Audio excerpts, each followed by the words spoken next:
The intro that never gets old. Welcome back to the channel, ladies and gentlemen. We do need to talk about the Chinese Grand Prix in this video, but as a few of you guys have been mentioning in the chat already, first and foremost, it's Eddie Jordan, isn't it? Unfortunately passed away. News broke about an hour or two ago. Something to do with the prostate area. And our thoughts and prayers with Eddie and his family. One of the good ones, Eddie Jordan, gave the opportunity to Michael Schumacher. That's going to be my like rubber stamp on the whole situation. He gave the opportunity to Michael Schumacher. Some say that it takes one to know one. That is, it takes a legend to know a legend. Eddie Jordan gave the opportunity to Michael Schumacher. I'm also reliably informed that it's been 20 years to the day since their last race, China 2005, Eddie Jordan's last race. Let's bring up a few pictures just to give tribute to EJ. Before we do, who've we got in the chat? Kayla, welcome. Indeed, very sad. Lou Secca's got the coffee going. Yeah, we've got a few of you guys in the chat. So welcome into the chat, guys. Let's bring up a few pictures from Eddie Jordan, which I just quickly pulled down, and there's some of my biggest memories. Hopefully you can see that on the screen in front of you. So Kayla, I'll just bring your message down. This is a beautiful photo, isn't it? Sometimes a picture tells 1,000 words, doesn't it? Have a look at this. Look how happy they are. Look at the smiles. Look at the color. Look at these retro colors. That's Michael Schumacher and Eddie Jordan. Isn't that iconic? And like I said, F1, like it's hard to get opportunities in F1, whether you're trying to do it as an engineer, whether you're trying to do it as a driver, whether you're trying to do it as a coach, whether you're trying to do it as a physio or anything in between. It's all about giving opportunity to those that you believe in. Eddie, like we say, one of the good ones, gave the opportunity to Michael Schumacher. And like I said, that's my takeaway. I'm going to go next slide before I get too emotional. This was, I believe, Mclaren 1999. And this was like, look at the photo, guys. I have to go next. I'm sorry. It's just looking at it, like the memories, the history, the nostalgia. Mclaren, beautiful track, hairpin chicanes, very tight track width. Eddie Jordan here in that classic yellow, Heinz-Harald Frentzen to his left, 1999. And there's Schumacher driving one of Eddie's cars. I mean, that's rad, isn't it? Have a look at the color. Have a look, like you couldn't build a Formula One car like this even if you tried to do it. Have a look at just the nice skinny front tires, the big fat rear tires, the beautiful color, the 7-Up. Mr. Michael Schumacher, the original Regan Meister at the wheel. And like I say, he gave the opportunity to Michael. Eddie did leave us with a message on one of his most recent podcasts. And it's something that I found online, and it just says, this is a little message, and everybody listen to this. Don't waste it or put it off. Go and get tested, because in life you've got chances, and there's so much medical advice out there and so many things that you can do to extend your lifetime. Go and do it. Don't be stupid. Don't be shy. It's not a shy thing. Look after your body, guys. So there you go. I just thought we'd kick off the show with that, obviously being history and being just someone who means what he says and said what he meant, you know, hard to find these days. All right. We are going to talk Chinese Grand Prix now, and very different circuit to Melbourne. I hope you guys saw the video that I put out that said the exam questions, what Lando Norris needs to do to win that race on Sunday. That was Saturday night.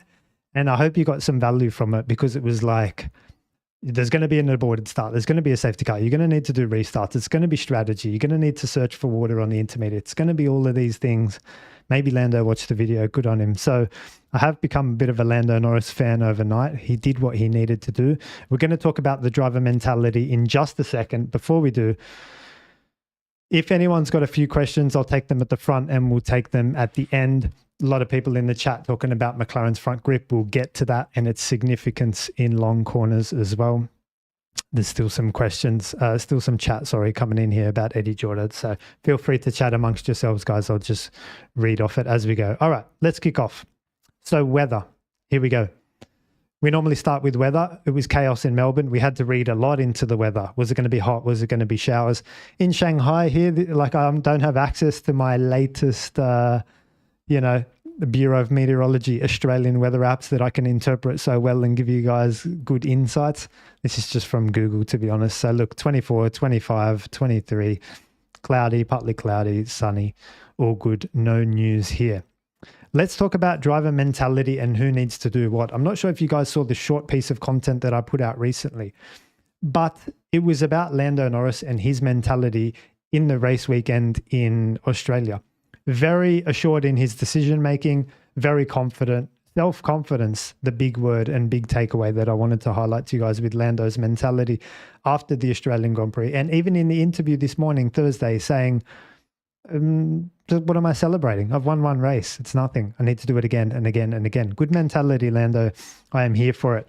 So a couple of examples that I wanted to share with you in Melbourne was the first one, Will suggesting in qualifying, Will Joseph being Lando's race engineer, suggesting in qualifying, let's just go out and get our lap. We can do it now. And Lando saying, no, I want to wait. I want the best track conditions. I'm not going to sacrifice lap time for track position. Trust me, I want to go out right at the end, get my quick lap and stick it on pole. Lando did exactly that. That's your first example. Around mid-race, when the track was starting to get ready for dries, there was that decision when Fernando put it in the wall. And it was all about, do we pit for dries or do we fit another set of intermediates? Max is on the radio saying, I'm not sure, it's tricky. Potentially dries, but very not a big dry line here if you go off, if it rains again. Max was like, not sure on this. Lando, give me the dries. The track is dry. I'm ready for dries. So that was interesting to see. Just the difference in reassurance. Normally, that's the indication of a good driver and a great driver. Obviously, Max was cautious here, and it's nothing against Max. Obviously, he thought it out his own way. But it was just, what I wanted to highlight to you was the way Lando said, it's dry. Give me dries, I'm good to go. That's your second example. The third example was, as the safety car restart was going in the final sort of 10, 9, 8, 7, 6 laps to go, dying laps of the Australian Grand Prix. Will again comes on the radio and says, we need to start thinking about dry tyre. If we are going to fit a dry tyre, what tyre do you want that to be? And Lando responds, put them away, mate. Put the dry tyres out the back. You guys can start to prepare and go home. I'm bringing the intermediate home in this race. So there's a few you guys might think that these are small, not meaningful, but when you're driver, coach, and mentor, and you're looking at the technical, tactical, and mental sides of a racing driver, this definitely falls in the tactical/mental, which is the self-confidence, ability to make decisions super quickly. That's what you're looking for. In addition to the pure lap time, which is on the technical side, Lando demonstrated that in qualifying. I was surprised to see in the press conference that is this morning, no one asked Fernando about his error. I think it was an error. I think all the guys that crashed made errors. I don't think it was gravel or anything like that. The reason being because I see technical deficiencies there. I see steering angle on. I listen to heavy throttle on. He's not on the correct line. There's a few leading indicators that lead me to believe Fernando messed this one up. I was surprised to see none of the journalists press him and say, Fernando, was this a genuine error or not? So that we didn't get a chance to get an insight into Fernando's mentality there. Lewis's mentality, just quickly saw a reel about an interview that he did this morning saying, look, it was our first race together. Me and my race engineer, we're just getting to know each other. We're just betting in. Why did the media make such a big deal of it? Well, that's true. It was their first race together, but this is not the first time that Ferrari race operations has dropped the ball, Lewis. So it doesn't matter whether it's your first time together. There's a long-standing history of race operations drama at Ferrari, gremlins, as you call them. So it's like it doesn't matter that Lewis can spend time. Carlos struggled with this. Vettel struggled with this. Alonso struggled with this. Like this has been ongoing for a long time. With Ferrari in their race engineering department, they're not communicating in the correct way. It's not something to do with Lewis and his race engineer. It's more got to do with Ferrari and their race engineers and who they put forward to their drivers. So I thought that was interesting. Lewis came out and said that. What else is he going to say? You know, he's not going to say, yeah, my engineer just totally messed it up, like he blew it. He's not going to say that. So obviously Lewis had to say that. But yeah, I'm just trying to give you guys an insight into Lewis, Fernando, Lando, Max. Obviously Max did a killer job on the weekend. I think Max, Lando, George, even Oscar, did a good job. Alex Albon. We could talk quickly about Oscar just before, because I know it's Chinese Grand Prix preview. Let's talk about Oscar just quickly.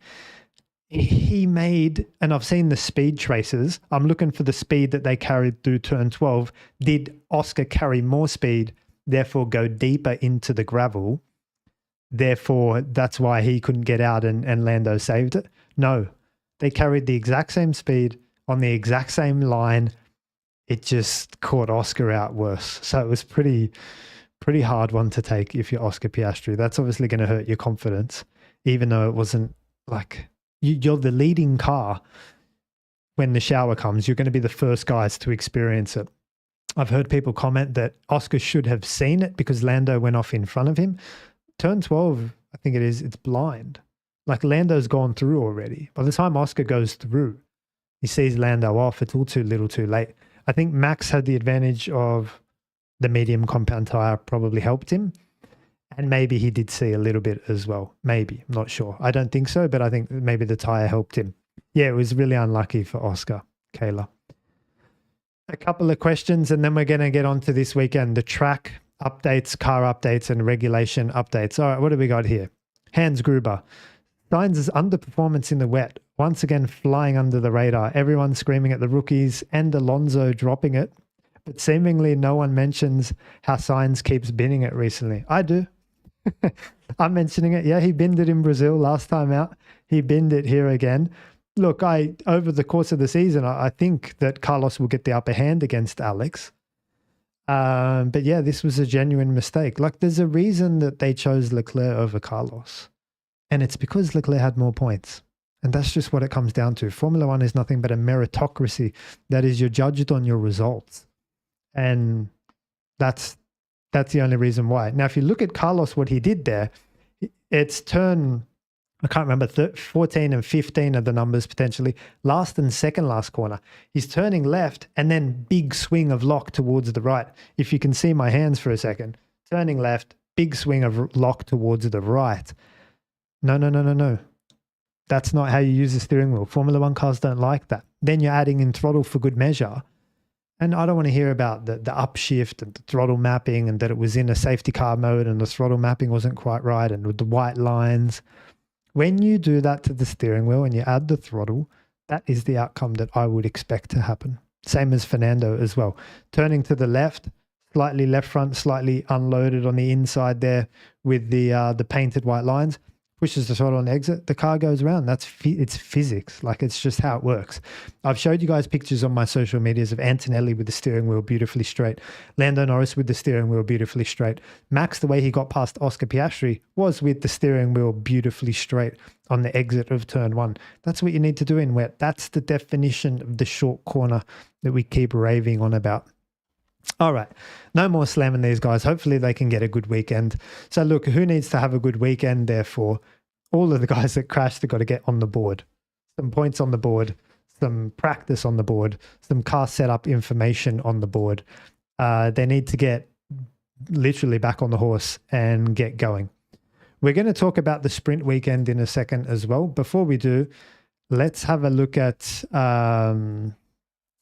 was it the regulation update? Yeah, let's have a look at the regs update, because there was a small reg update, and you guys tell me, because look, I'm a driver coach, right? You guys tell me if this is going to be significant.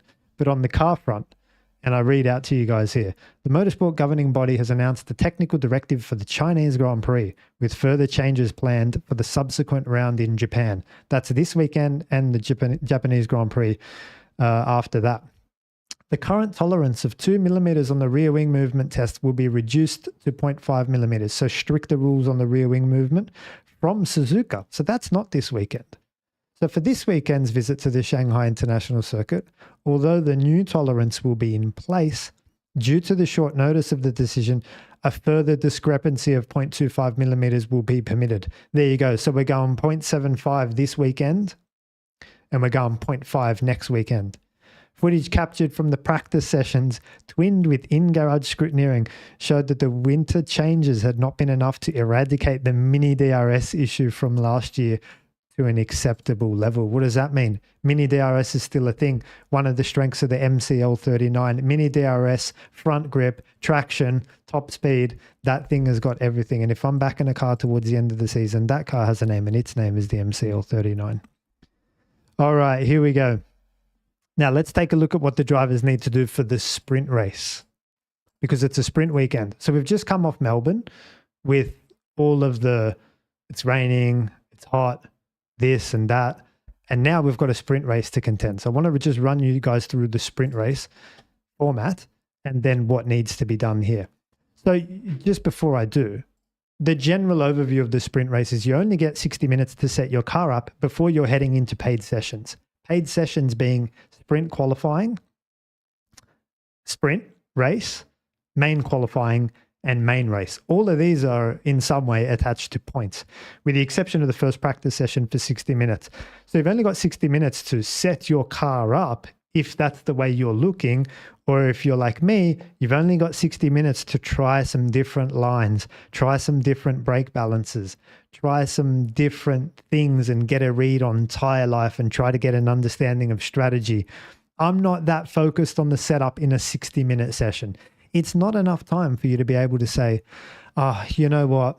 I'm still struggling with understeer. Let's change the front wing or change the front roll bar or whatever, ride height, whatever the guys do.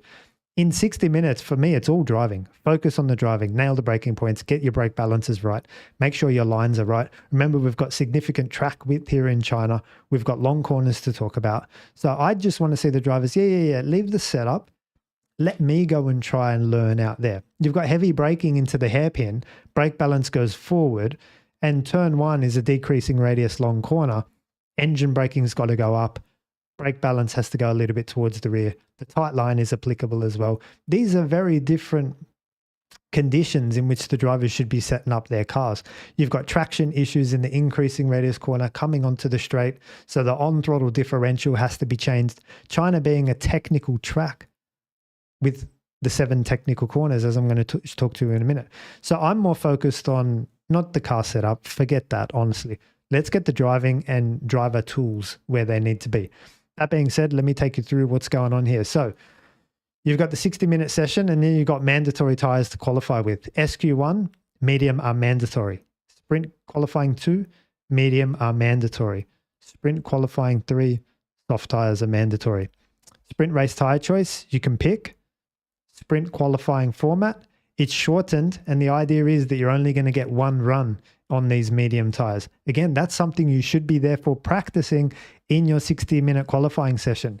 If we put the mediums on, what's the issue? Is it warm up? Is it rear life towards the end of the lap? This is very important. I'd be sticking on a set of medium tires and doing a few hot lap runs towards the end of the first practice session to anticipate for SQ1 and SQ2. I'm not too worried about SQ3 because there's less risk. If I get kicked out in SQ1, like my weekend is cooked, guys. So I don't want that. So I'm practicing on the mediums. If I don't quite work it out on the soft tire at the end, all right, fine. I end up P4, P5 for the sprint, like all good. But you don't want to be one of these guys, oh, the medium didn't switch on. We were too busy trying rear roll bars to understand that the medium tire didn't switch on, and therefore we're out in SQ1. Keep an eye out for that, guys, tomorrow. So yeah, you've only got one shot as well. So again, it's down to that one lap medium tire. It's all points. This is all pointing to the drivers, guys, not so much the car setup. And the objective of the sprint shootout is that you've got one lap. The shorter sessions restrict the cars, the potential for 2 runs in SQ1 and possibly SQ2, depending on the circuit. So I just wanted to call that out. That's a sprint weekend. I wouldn't be touching too much with the setup. I'd be focusing on the driver and elements and driver tools, and I'd be practicing on the medium compound tire so that I don't look silly in SQ1 and SQ2. Probably the soft tire should be fine. I'd be doing my long runs. I'd be trying my lines. It's all about iteration. You guys have seen my live stream video, how to drive like a machine. I'll put a link in the description, but essentially it's iteration, like quick iteration. Like when you make a mistake, make the change and move on next lap. And it's got to be like, if you lock a brake at turn 1, changes have to be made. Brake balance backwards, engine braking up, take a different line, less brake pressure. These things are going to be made in real time, super quick. So I'll be watching the first session The first practice session, that is, with interest.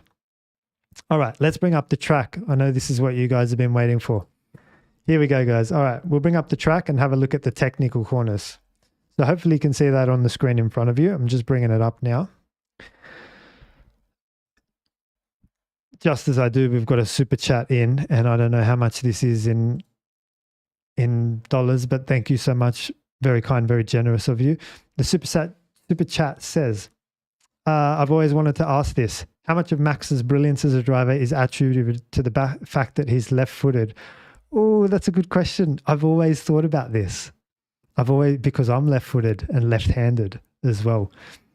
So I've always thought about this. This is a brilliant question. So we do need to spend some time answering this one. Yeah. So I've driven KZ karts, and you're constantly holding the steering with your left hand, and you're shifting with your right hand. And it's so much easier to shift than to hold the wheel. And I've always found an advantage being left-handed because I'm stronger on that hand. I can hold onto the wheel, KZ being a very aggressive category, something that the F1 drivers practice in.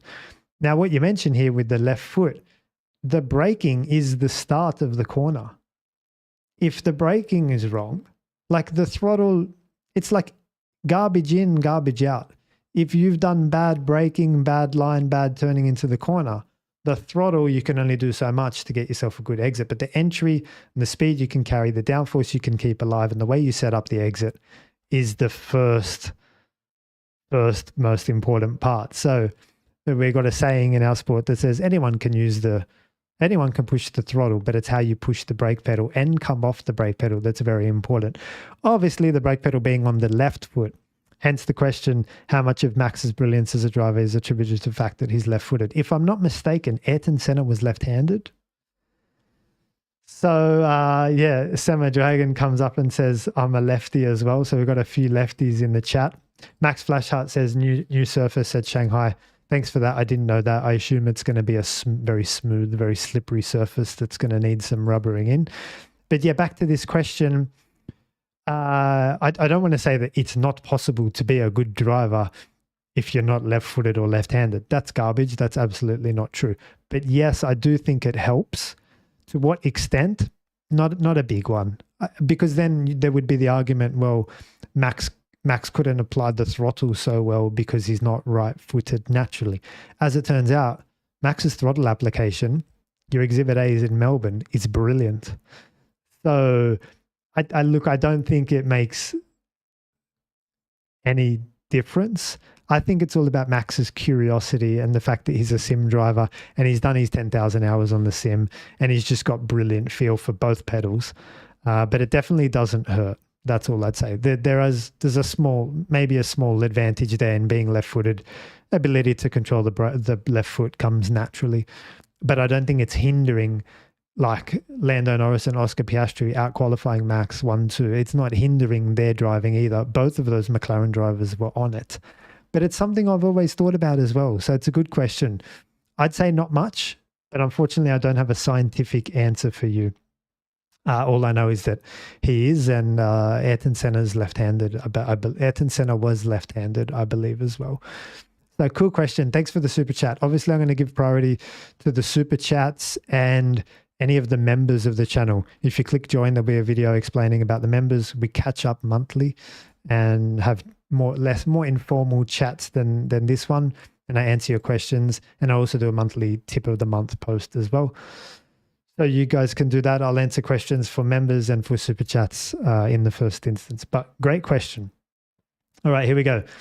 So let's have a look at the circuit. This is important, guys. We're going to spend a little bit of time on this track, and I'm going to talk to the 7 technical corners. Let me just bring your question down. Sorry.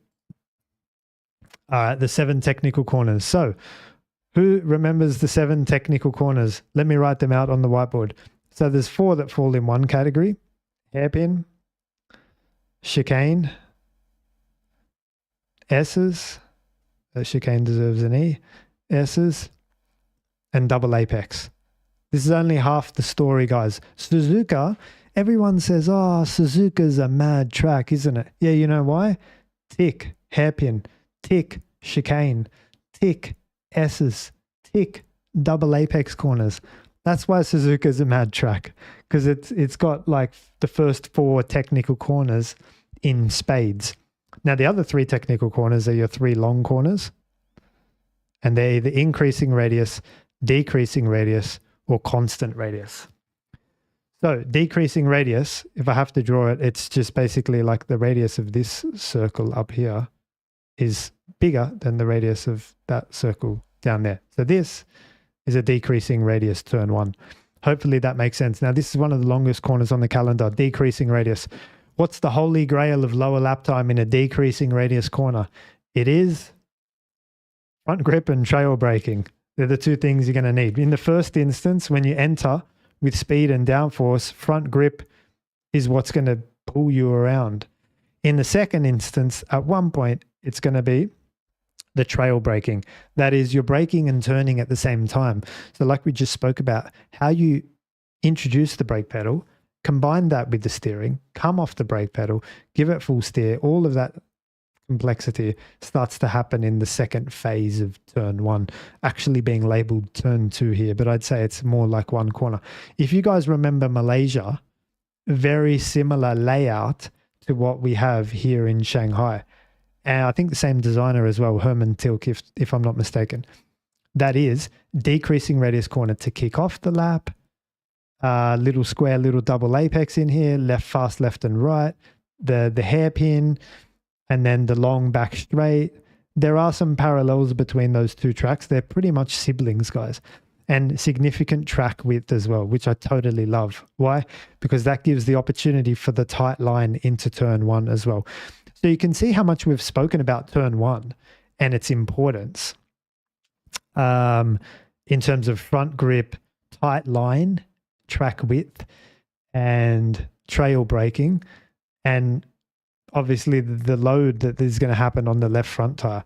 If I can just quickly explain to you the 2 things that I'm looking for here in this decreasing radius corner.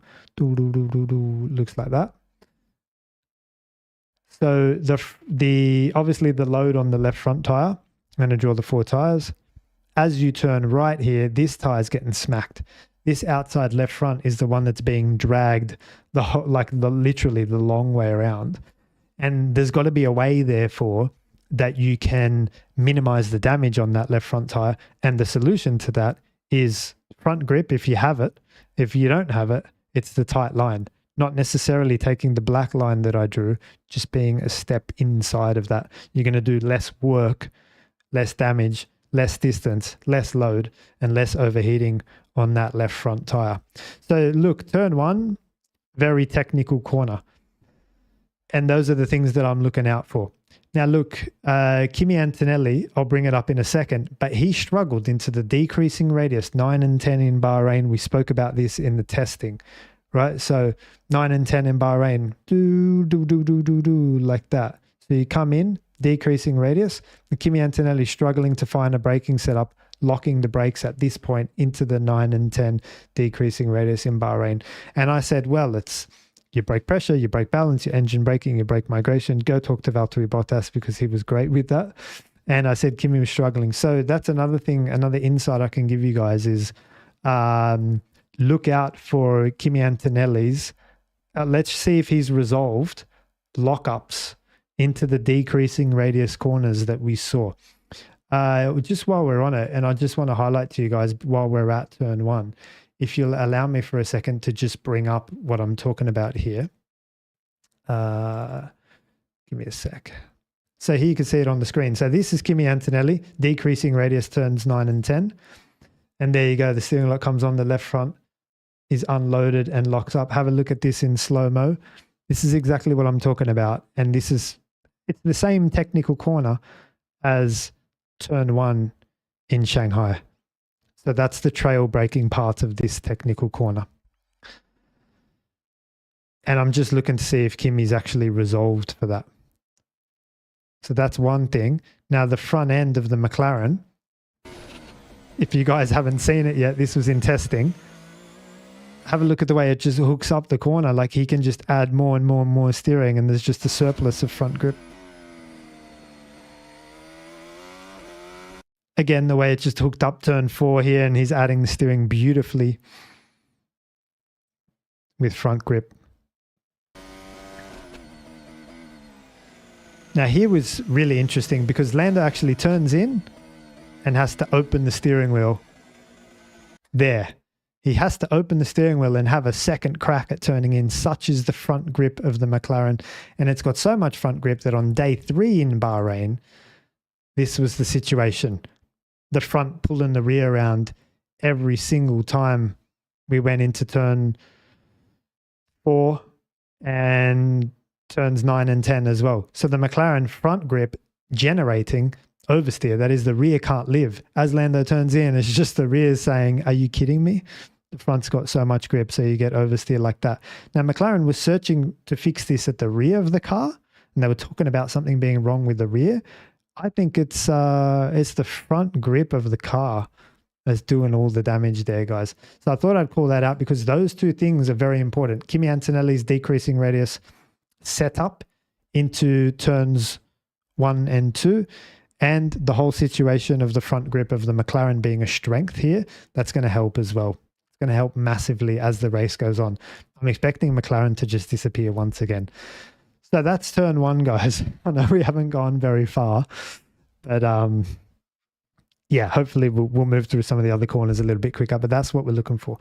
Turn 2, I don't see anything technical about the entry, but I do on the exit. Traction is always a problem. Why? Because you're accelerating from low speed, and when speed is low, downforce is low. If I can just draw you a quick downforce versus speed graph, downforce versus speed. At 0 kilometers, the car generates 0 downforce. It's actually quite clumsy. But as the speed increases, downforce does one of these and just carries on. So when you're accelerating out of turn 2 or 3, whatever it is just over here, you're accelerating from here. There's no downforce. The car's not very capable at that speed. So it's important, therefore, you bleed the throttle on gently, open the steering wheel, get your throttle mapping set up, short shift, use all the track on exit, and massage and get good rear exits, because you know that's I'm trying to highlight to you guys the technicality of and the dramas that you're going to have through turn 2. So it's totally different to turn 1. As you come down here into turn 6, it's just straight line braking. Brake balance has to go forward into this corner. You're down maybe 4 or 5 gears. It's a pretty standard corner, but again, clumsiness on the exit. The same thing that we said out of turn 3 applies. That is the traction, the short shifting, and so on. Here's where the track really opens up and you can afford to play some tight lines. So that is not go edge to edge and enter from right up against the exit of turn 8. Have a look for Leclerc and have a look for Hamilton. I'll be watching the way those two drivers enter here. So the way Leclerc enters the right-hander of turn 8 and the way Hamilton enters the right-hander of turn 8. I'm looking for them to not do a Max Verstappen, which I've drawn, and just enter turn 8 a little bit tighter. Again, protecting the left front tire, guys. Why? Because you're going to need that back in turn 1 when you come back around. You're going to need that here as well in the increasing run onto the straight. Then we've got a double apex. I like to just call this the square for obvious reasons. It's almost 3/4 of a square. And double apex corners are really just about patience. Once you've set your lock through the corner, once you've set your steering lock through the corner, all you got to do is hold that lock and just wait, literally. So it's all about the speed that you carry in to the double apex. It should naturally just wash you out to the edge, and it should naturally continue to rotate the car such that you just applied the throttle. So you want minimal steering movement in the middle of the double apex corner, and it tests your front to rear balance. That is, in the middle of the corner, the car is very loaded. It's like spoon curve in Suzuka. Same thing. In the middle, you're just kind of, waiting for the next part to come. But it does test the front to rear balance. It is a slower speed double apex than spoon, but that's what we're looking at here nevertheless. So we got decreasing radius and double apex. And then finally, second last is this long increasing radius run onto the straight. For me, this is frustrating. I wouldn't be putting an increasing radius corner onto the straight. I love the turn 6 Melbourne run onto the straight. I think that's mega, the amount of overtaking that promotes. Whereas here, it is a traction situation because you're turning and on throttle through the whole thing. Your, again, downforce is very low. You're probably down here somewhere, accelerating from 100 kilometers. It's a frustrating little corner. When the rear starts to go, this is the sort of corner you're going to feel it in. And as the corner builds and drags on, it's all aero wash situation. And it's very hard then, like, to get a slipstream and an overtaking opportunity. And we have to invent DRS at some point. So I wouldn't be putting an increasing radius corner onto a straight if I was a track designer. I'd love to meet Herman Tilke and see what was going on if he was indeed the designer. But I'd be like, man, give me a quick corner. Give me a 90-degree, like give it somehow make it nice and quick so that it just extends the straight, if that makes sense. Like the quick turn 6 onto the straight in Melbourne. I like that. I think that promotes a more organic and flow. This braking zone into turn 11, nothing really happens here. So it's a bit of a clumsy situation. Not my favorite part of the racetrack, but I hope I highlighted the challenges of it to you, which is that the throttle, the traction, the increasing radius situation, opening the steering wheel, the short shifting, all of the drama. And then you got big top speed, trying to get aerodynamic efficiency. Brake balance goes forward into the hairpin, and this is the truest definition of a hairpin, guys. If I can just highlight to you like the difference, what some people think is a hairpin versus what is actually a hairpin. People think this is a hairpin. No, that's a long corner of constant radius. A hairpin is like comes to a very sharp point, which this one does, and we have it. So yeah, brake balance forward. It tests your stability under braking. And again, not my favorite corner, but a good overtaking opportunity down here. So I hope I highlighted to you guys some of the characteristics of this track and some of the challenges as well. Very technical, large track with traction, front grip, trail braking, tight line into turn 1, tight line into turn 8 as well. Let me just take a drink now and take a few of your questions. And yeah, we'll carry on. We've only got a few more topics to run through here. All right. Any questions in the chat? Emma, I have to run. Watch the replay. Thank you. Thanks for coming. No worries, mate. Not at all. Hit the like for the algorithm. Yes, thank you. Please hit the like. Thank you so much, guys. Yeah, I'll take some of your questions now. Tom's Gulis, sorry if I pronounced that not right. Are you surprised at the amount of time Lewis seems to need to adapt to his Ferrari compared to Fernando, who won on debut, won the second race? Charles pole on the second race would have won. Yes and no. When you're talking about Fernando in 2010, I think it was, those cars were very, very less technical than what we have now. So anyone that jumped in a car in, like even Lewis jumping in for Mclaren in 2007, anyone that jumped in those cars, 07, 08, 09, 10, pretty much up to the hybrid era, weren't really jumping into highly technical, complex cars. So yeah, it was pretty much arrive and drive, make sure you're fit, make sure you're comfortable and get to know the balance. The problem is now with these cars, it's all of the stuff I've been talking about. Is your differential set up? Have you got the buttons handy? Where's the mark button? Where's the overtake button? Where's the brake balance button? Where's the engine braking button? Where's the diff, mid, entry, exit? Like all of this has to be, how powerful are these tools? If I make a small change, does that? And then you've got the K1 and all this stuff. So these guys are coming into highly technical cars now. It will take longer to adapt. And I have more respect for people changing teams like now and trying to get on with it than like, you know, trying to change teams like Raikkonen did, jumped in the Ferrari and won his first race. I think you missed him out actually. Yeah, Raikkonen won his first race, 07 Melbourne. I think those days are gone because like you just like similar to what Liam Lawson's just struggling with as well, just trying to get to know the car at the moment. Hamilton radioed in saying, yeah, I'm learning the car, mate. Like, let me, you know, stop reminding me about the whole K1 situation. So no, I'm not surprised it's taking this long. Now with Charles, pole on his second race, that was in this era of generation of car. Then I put it down to age as well. Like at 40, you start to, am I good enough? Have I done everything? Am I comfortable? Am I going to be okay? There's like, as as we age, the self-doubt gremlins come in. Whereas someone like Kimi Antonelli, 18, jumping into the Mercedes, yeah, it's all good. I'll drive it. I'll drive the wheels off it and that's it. It's a racing car and I'll flog it and that's it.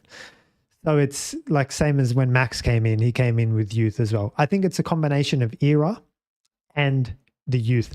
Yes, the experience helps you with the age, but it's like the more you know, the more you start to second guess and question, and you start to think like, you know, am I doing the right thing? I hope you understand where I'm coming from, but there's going to be always a self-doubt, and it's going to take you a little bit longer because you're maybe a little bit more sensitive and you're not as comfortable straight away. So yes and no. I expect it to take a few races. If you have a look at my predictions video, I said give Lewis 2, 3 or 4 races. I can't remember which one I said, but he's going to need a few races to get his feet under the table. That's for sure.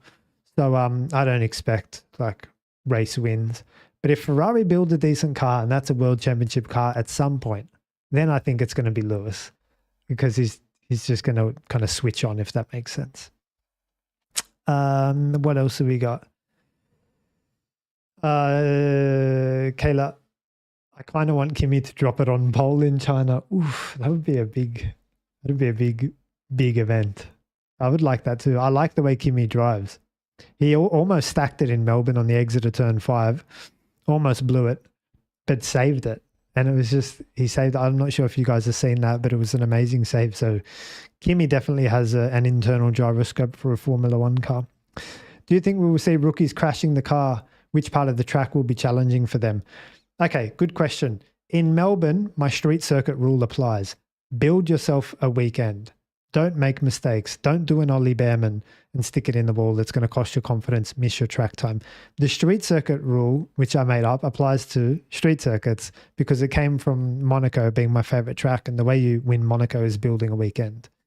Here, not necessarily. You pretty much go out and be free. But then you've got the sprint race, the sprint format thing to consider, which is everything I said before. You've only got 60 minutes to get your feet under the table, to get your eye in on this circuit. So you're going to need to practice. You can't afford a mistake. But that being said, there's some big runoff areas down here at turn 1. And like I don't see the situation we had in Melbourne playing out here. This is a permanent racetrack. This has got deeper gravel traps and so on. So I'd still be taking the approach that I would take on the street circuits, which is I need to complete the session. But I wouldn't be so protective. I'd have a little bit more confidence. There should be more grip from the get-go. Even though I think Max called out that the track has been resurfaced.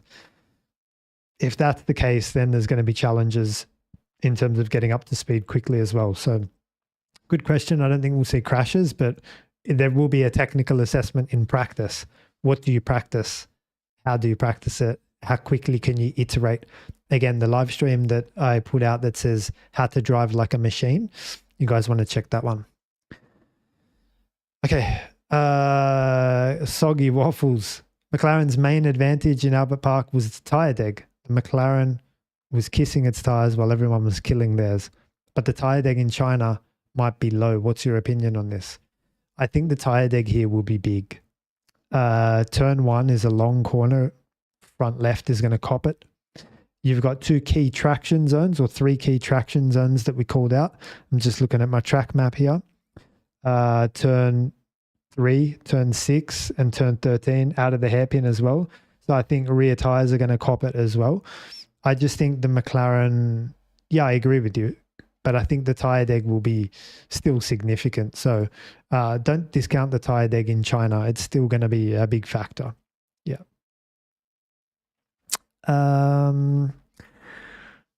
Barak Yunan, why is the RB complaining on McLaren tyre heat management? Are they still suspicious of them using water?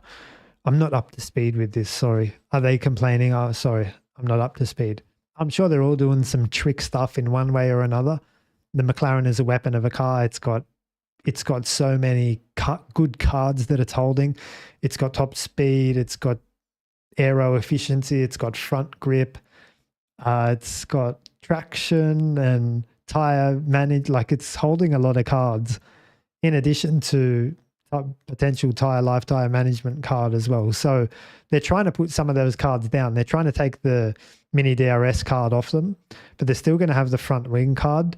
They're still going to have the traction card. These are the cards that you're going to need in China. So I'm not up to speed with who's appealing what. Sorry. Last question before we just quickly run on to predictions and strategy. Who's got a quick question here? Crispy Z1, is the Alpine able to contend in the top 5 in the race? I don't think so. I haven't seen anything from that car that would suggest that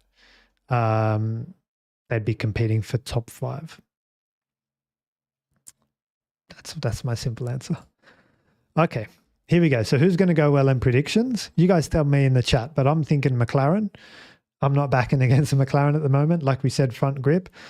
I think Ferrari are going to have a better weekend. Now, if they did their stupid little wet setup situation in Melbourne, like trying to set up for the rain and then it didn't work in qualifying and it didn't work in the rain because we had dry at some point as well, and the whole, we were behind cars and traffic we shouldn't have been behind. I think Ferrari will be better in China, and we're going to see more of the Ferrari's true pace. It seems like it took them a race to like switch on pretty much to get familiar with how to go racing again. So I'm thinking Ferrari are going to be up there more than they were in Melbourne. I'm not sure if they did the wet setup, but again, if they did, I think that was very silly. And it's going to be the usual suspects. The Max and George will be up there. But the question now will be, like all the other guys, can Liam get up there now and turn it around? Can Hadjar have a good weekend? Can Ollie have a good weekend? How are these guys going to perform in the one-lap sprint races? Who practices this on the medium compound tyre? That's where there's potential to get caught out. So I'm keeping an eye out for that. But I still wouldn't be backing against McLaren given their front end and how helpful that's going to be in this weekend. Turn 1, lap 1. Normally I like to spend a little bit of time on. I don't think there's that much to say about turn 1, lap 1. I'm just going to bring you guys over to the whiteboard again. I just wanted, like, again, guys, I'm not sure if you saw Lando. He didn't really take the defensive posture that I'm looking for off the line. And with the sprint races, it's all about the racing, guys. So it's less about the strategy. It's about the racing and the racecraft. Remember in Austin, Lando lost the lead into turn 1 there. And so what I'm looking for here is if Lando lines up on pole, that's on this side, and whoever it is, Piastri or whatever, I'm looking for Lando or whoever's on pole to shoot across to the inside. You may have seen Vettel do this a few years ago. Shoot across to the inside, control and manage the corner. You can always run the other car out of space, provided you're first to the apex, which you will be, and you're entitled to do that. So you've got track position, you're controlling the corner from the inside. I didn't see Lando do that. The problem with that is if you get a bad start and you're not pointing across, the other guy can pretty much slip up the inside here and then start to control and manage the corner, which you don't want. So to increase your chances, this is what I'm looking for. Now, if it does get a little bit, like if you're, say, 5th or 6th, everyone will start to be coming towards the inside. So there may be a bit of congestion slash traffic on the inside. There might be the opportunity for someone to make it around the outside and find more space and grip over there. So keep an eye out for that.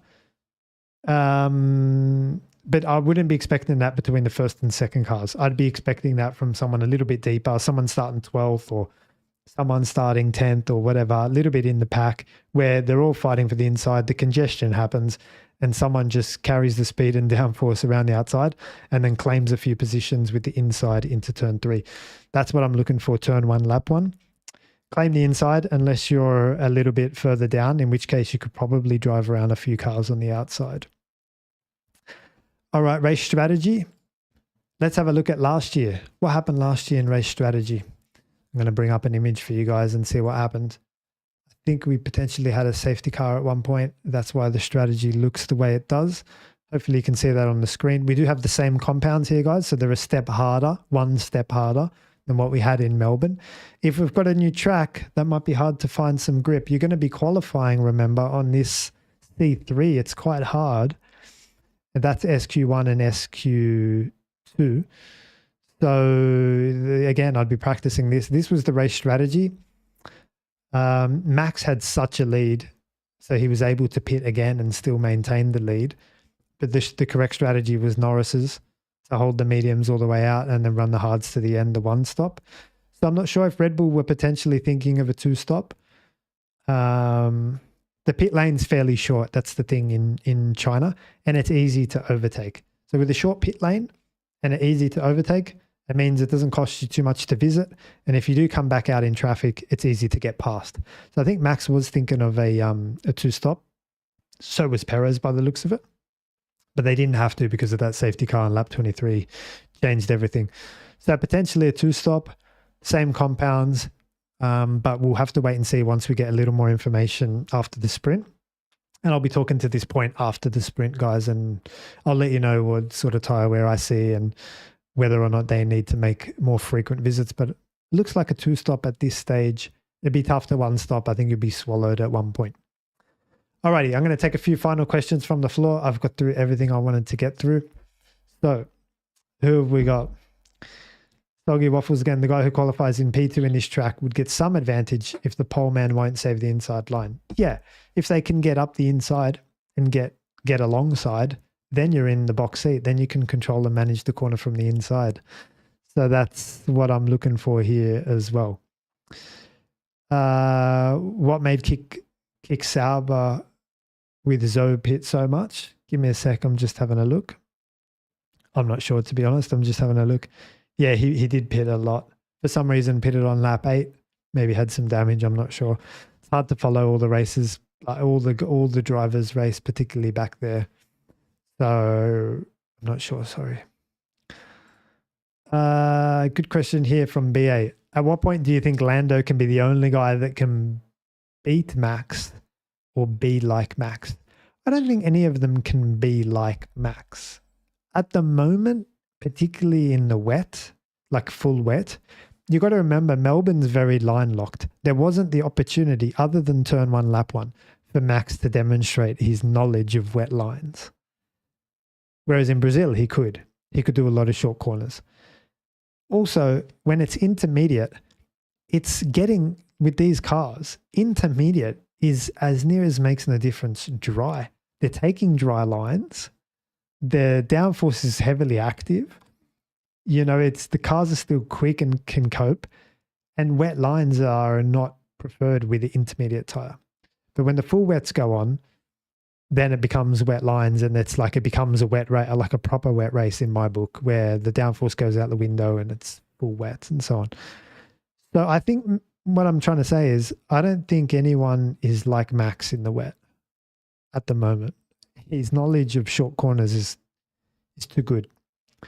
At which point can Lando be the only guy? We'll have to wait and see. It's only round 1. You know, if I was a team manager, let the guys race up until at least halfway and we'll assess it then. So I don't know if he's the only guy. It depends on the way the cars develop. It depends on these technical directives, tightening up the rear wing. And we've got something coming in Spain as well with the front wing flexion coming down as well. So the rules are getting tightened on McLaren, trying to bring the grid closer together. Let's see what happens. I'm not sure if Lando will be the only guy to beat Max. It's a long season. We have to lock in. Sorry, I don't know how to pronounce your name again. Loic Tashneya. So no offense, since you have a lot of knowledge, why don't teams hire you for your expertise? Well, we started the show off with Eddie Jordan, and we said what a legend he was for giving an opportunity to Michael Schumacher, who turned out to be one of the greatest, if not the greatest driver of all time. And I think that's gone missing to some extent. Like, opportunities aren't as easily given to staff. It's all about friends. And the Ferrari pit wall is your exhibit A. Are they the 2 best race engineers in the world? Probably not. The world's a big place. And that's no disrespect to the 2 race engineers at Ferrari. They're probably good. But are they the 2 best racing engineers in the world for the Ferrari team? Probably not. The chances are no. You know, I'd argue there'd be many people that could do that job better than them. So the question then becomes, are they the best people in the world in these teams?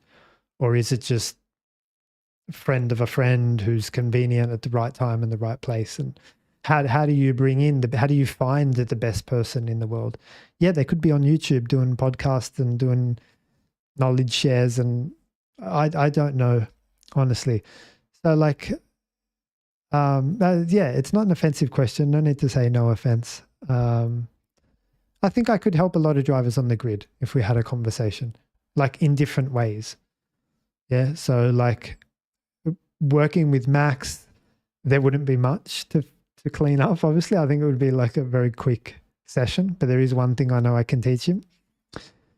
Working with the rookies, obviously there's more things.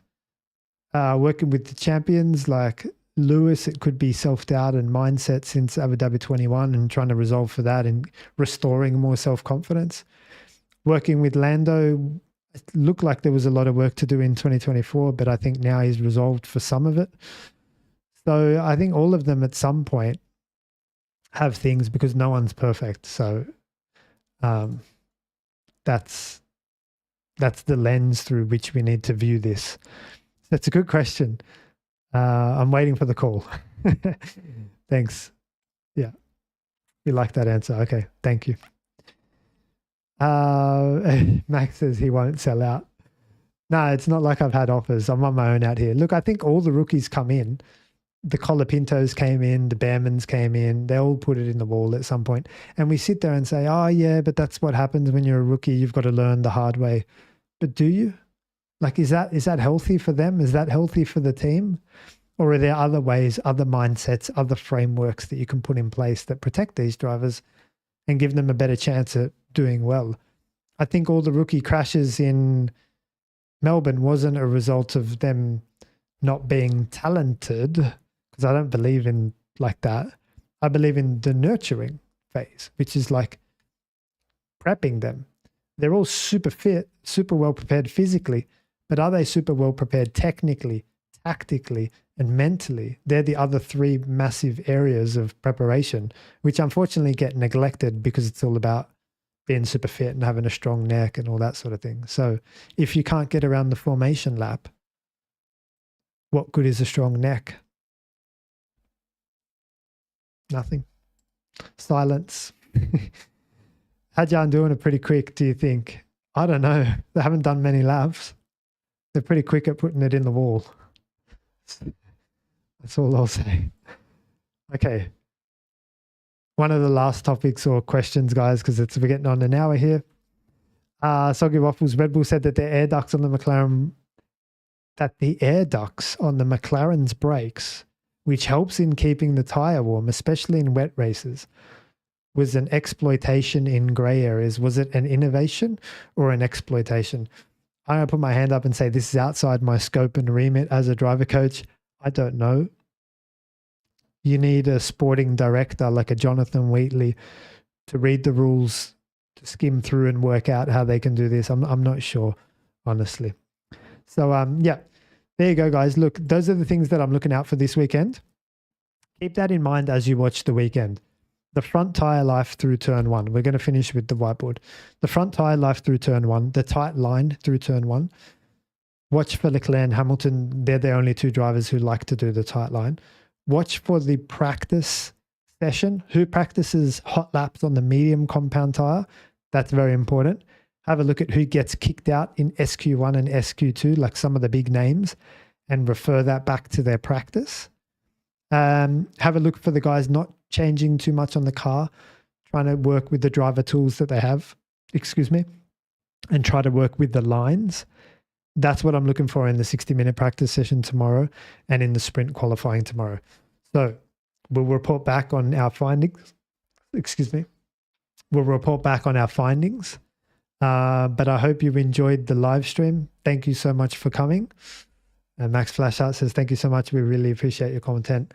RIP Eddie. That's a perfect way to end. Rest in peace, Eddie Jordan. Thoughts and prayers with your family. And in honor of Eddie, let's go racing.